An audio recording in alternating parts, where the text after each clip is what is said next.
آپ کے دل میں رچنس ہو تو فارغ کریں اپنے آپ،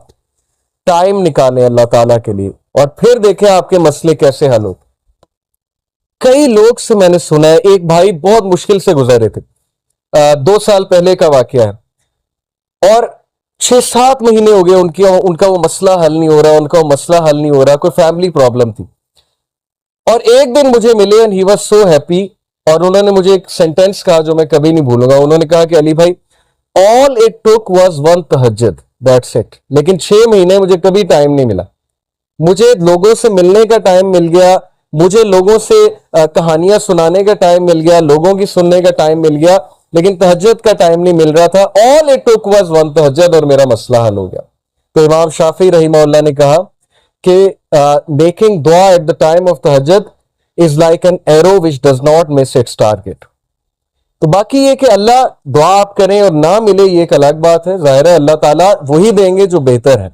لیکن یہ سینٹینس یاد رکھنے والا ہے کہ all it took was one تہجد۔ تو اپنے آپ کو فارغ کریں، ٹائم نکالیں اللہ تعالیٰ کے لیے، یہ آپ کے ہی لیے بہتر ہے۔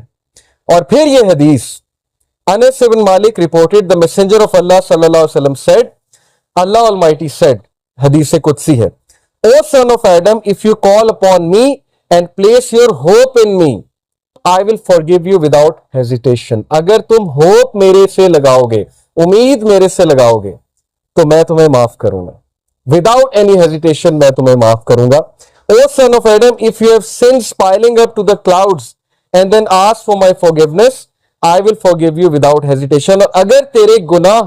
آسمان تک جا رہے ہیں اور آسمان کی طرح پائل اپ ہو چکے ہیں، کلاؤڈز کی طرح، یعنی اتنے سنز ہو چکے ہیں کہ تم اسراف کر چکے ہو، اور تم مجھ سے معافی مانگو گے، میں تمہیں معاف کروں گا، لیکن سچے دل سے توبہ کرو گے، میرے پاس آؤ گے، میرے سے بات کرو گے، مجھے ریکگنائز کرو گے، تو میں تمہیں معاف کروں گا۔ تو کویسچن یہ ہے کہ کیا ہمارے ہوپس اللہ تعالیٰ سے لگے ہیں یا ہمارے ہوپس کریشن سے لگے ہیں؟ میں یوتھ سے بات کر رہا ہوں، میں حیران ہوں کہ ہم ایک انسان کے لیے راتیں جاگ لیتے ہیں، ہم اس کے لیے اپنے ڈیسیجن چینج کر لیتے ہیں، کیریئر کے جو ہماری لائن ہے اس کو چینج کر دیتے ہیں ایک انسان کو پانے کے لیے، ایک انسان کے پیچھے دوڑتے ہیں، اور بعد میں ہمیں کوئی خاص فائدہ بھی نہیں ملتا، بعد میں ہمیں جو ہے وہ ریگریٹ ہوتا ہے کہ میں نے اتنا کچھ کیا اور آگے سے رزلٹ جو ہے وہ کچھ بھی نہیں ہے۔ تو یہ ہیں وہ مثالیں جو اللہ تعالیٰ ہمیں قرآن مجید میں بتا رہے ہیں، حدیث میں بتا رہے ہیں کہ تم میرے سے امید لگاؤ، تم میرے پاس آؤ، تم میرے سے مانگو، پھر دیکھو کہ تمہارا مسئلہ حل ہوتا ہے کہ نہیں ہوتا ہے۔ اور امید لگانے کے حوالے سے ابن تیمیہ رحمہ اللہ لکھتے ہیں، ان کی ایک کتاب ہے kalamullah.com پہ آپ جائیں تو وہاں پر ایک کتاب ہے ابن تیمیہ کی، I think relief from distress, yes exactly یہ نام ہے، ریلیف فرام ڈسٹریس، کے ڈسٹریس سے ریلیف کیسے ملنا ہے، اوکے یہ کتاب ہے۔ وہ کتاب اس آیت کی تفسیر ہے، لا الہ الا انت سبحانک انی کنت من الظالمین، صرف ایک آیت کو پکڑا ہے ابن تیمیہ نے اور پوری کتاب لکھ دی۔ اس میں وہ ایک بات لکھتے ہیں کہ اسلاف جان بوجھ کر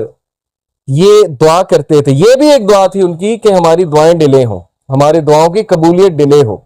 اب یہ ہمارے لیے، ہم جیسے لوگوں کے لیے جو دنیا میں بہت ڈوبے ہیں، بڑی عجیب بات ہے، ہم تو چاہتے ہیں یوں دعا قبول ہو،